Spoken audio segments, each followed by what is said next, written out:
and welcome to Round Robin. I'm your host, Robin McCormick with the City of Hampton. And today we're going to talk to one of downtown Hampton's successful and varied restaurateurs. It's from the Grey Goose restaurant, Dana Clark Epstein. Welcome. Thank you for having me. And I'm going to say right off bat, you're a co-owner. That's correct. My husband is my partner in crime. And he's off baking cakes right now. He is absolutely at work. One of the things that your restaurant is very famous for. Now, you guys didn't start the Grey Goose, right? That's been correct. around for 34 years. You were young. 34 years. Baby. And one of my next door neighbors growing up was one of the original owners. That's kind of neat. So when did you know that this was something you wanted to do? The culinary arts. Both the culinary, and then how did you come back to Hampton for the Goose? I managed restaurants for about 15 years, and I decided it was time to go back to college, and so I went to Johnson & Wales, and then worked another 15 years for other people, and found that there was a restaurant for sale. I signed a non-disclosure agreement and found out where it was, and I called the broker and said, "Do not show it to anyone. It's mine." Wow. Why is that? What you have a pretty long connection to Hampton. You grew up here. I did. Your family's been here I for a did, while. and I'd gone to the Grey Goose before it was the Grey Goose. It was called the Shoe Box. It was a shoe store that sold adults and children's shoes and all of the ballet shoes that we bought as little kids. So I had been there from the very beginning. And so with my husband, who's also a chef and a baker, it was just the right opportunity. It was the right time. We live down the street. It's perfect. So you guys bought it how long ago? October will be 9 years. And kind of continued the tradition that it was, sort of a little bit of a tea house, a little bit of a kind of Southern traditional. Yes. Really well known for your Brunswick stew, your ham biscuits, that kind of thing. We did, and then we expanded on that. My husband was the head baker for Colonial Williamsburg for 15 years. So with that experience he brought, we started baking breads, cakes, wedding cakes. I was a banquet chef for many, many years, and so we started doing catering, weddings, and off-site events. So between those two things, we've really grown the business differently. You have, and now there's this sort of after hours, the after hours Goose. It's completely different from what you all are during the day. And I don't know if very many people have gone in and have figured that out yet. During the evening, we're running, we're calling it evening eats or taps and tapas, just small plates and snacks. And we do have dinner entrees as well, keeping with the Southern style, but smaller portions. We are open from 4:30 until 8 o'clock at night. So Tuesday through Friday. So if you don't want to cook dinner, it's a nice way to have a light meal, maybe hear a live musician, and go home and be home by 8 o'clock. But I also want to say the cuisine really is different. I mean, you got a review on, I forget what it was, Yelp or something. Someone who'd come in the evening and thought the restaurant had changed hands. It was, it's more experimental. The menu changes daily. We get fresh ingredients. We will try something. If it works well, we keep it. If it doesn't, we tweak it and play with something else. Talk about some of the foods you're serving at night, and because I really want to give people an idea, a mental taste. Fried green tomatoes with pimento cheese and homemade pepper jelly. That's been very popular. The pecan okra fries. Those are so good. Not something I thought was going to do as well as it has. We have a cheese board, a sausage board, olives, snack, small plate type shareable foods like that.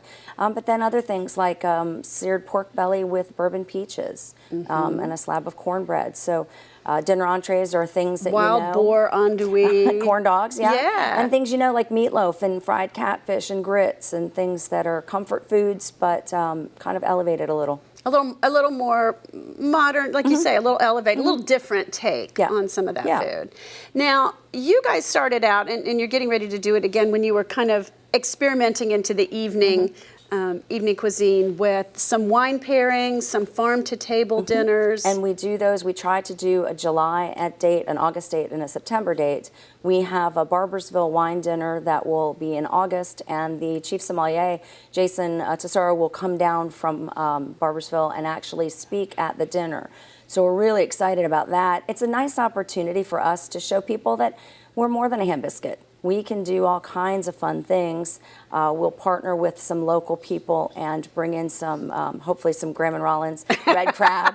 That was such a big hit last year, and it's beautiful. One of my favorites, and it just completely opened my eyes, was that it was a wine pairing, it was farm to table, and it was oysters. And we were sampling oysters from, you know, river and the bay, and talking about, and there we, Dana, that was one of the best dinners I've ever had in Hampton. That is so nice wonderful. to hear. I called Bruce Edmonds and said, Bruce, I want to compare and contrast oysters. What do you recommend? And he gave us one from Object Bay, another one from Matthews, and one from Eastern Shore. So we had a nice salty, a sweet, and it was interesting for people that like oysters and people that don't like oysters. They found that they might like oysters. I made them eat them. Well, you made me taste that wine. I mean, really, had to twist my arm and everything. But that's been fun. Okay. Anything else you want to mention about the food? The catering thing is great. And you guys have actually enlarged the business by taking out a wall. You can seat more people now. Some sunshine in the room. Trivia night was packed. It's a great, fun night every Tuesday. It's become vicious and personal, I have to say. I know, I read your comments. No. It's that other table that we keep getting close. We have Tuesday nights, so we have trivia night, and a local attorney, Bob Baster, is our host. He is a trivia aficionado, and he brought the idea to me. We discussed it and said, well, why not? And it's actually been the most popular thing we've done during the evening at this point. So it's really fun, too, because there's all age groups. Like the group that called themselves the Pound Puppies was just cracking me up. But, I mean, I bring my kid because, A, he's smarter than me. Yeah, you needed help with the Harry Potter category. Yeah, definitely. Oh, I needed help with chemistry is what I needed help with. Actually. But, you know, it's great because it really is fun way to meet people and bring people together, and we've enjoyed it. There's a group, several neighborhood groups. We had a group from Park Place, a group from Pasture Point. I know, I joined you. Some of your WIF team. So it's been a lot of fun to actually see people. And it's nice because you don't have to have this commitment where you have to go every week. It's not just 4 people. You float in and out, and it's great. And it's a lot of fun. We have guest hosts when Bob's not available, so that was a lot of fun. So speaking of theatrical, because I got to tell you, it was very theatrical, some of the trivia nights. But you actually put on performances, and this has been going on. We do, and for this a is long actually time. a concept we inherited from the previous owners. They call it Dinnertainment. I did not know that. I thought that was just you and your They have a theater huge background. history in music, the Goodrich family, and so we took that and immediately said, well, we can do this. I studied musical theater years ago in college, and I just have a bunch of interesting, fun, wild, and wacky friends. And our newest great friend, Jim Gandolfo from Hampton Roads Academy, has actually written 4 shows for our season this year. So we will have a Holmes and Watson murder mystery this fall, which is a comedy.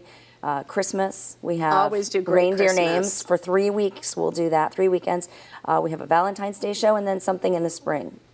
So much fun. I mean, the last one he did, and I can't even remember what it was, but it was this awesome play on, I mean, he took different Broadway show tunes, wrote new words, parodies. I mean, these are really a sense of humor kind of thing. They're funny. Like and your witty. Christmas show sometimes is just, you know, the big hair and the hillbilly, you know, it's a lot of fun. You never know what you're going to see when you come into the restaurant, that's for sure.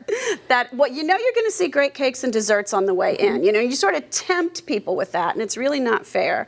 But yeah, everything else after that is, you know, kind of a mystery. What will it be today? Never a dull moment, that's for sure. That's one of the fun things about downtown Hampton, right? Quirky and interesting. Any plans for the future? Anything else you're thinking about? Oh, always thinking about things, but I have to hit the lottery first.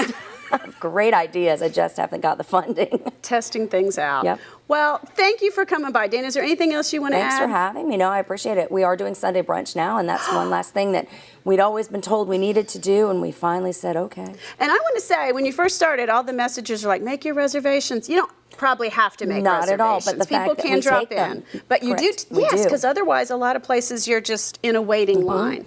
So this is... Yep, we do take reservations 10 to 2 on Sundays. And as you know, when we come, sometimes we bring older people who can't really stand in line. Which is perfect. Yeah, it is. It really works out well. And I will personally recommend the Crab Hampton. Is that what it's called? Eggs Hampton. Eggs Hampton was wonderful. Oh, good. And lots of other things. Thanks. Thank you. I appreciate it. Thanks, Dana. And thank you for watching. I hope you will come by and visit the Grey Goose. During the day, it may look very much like the Grey Goose you've always known. In the evenings and on Sundays, a little different. Still food with a southern edge, but sometimes a little bit more of an edge, and sometimes great entertainment to go along with the food. Thanks for watching.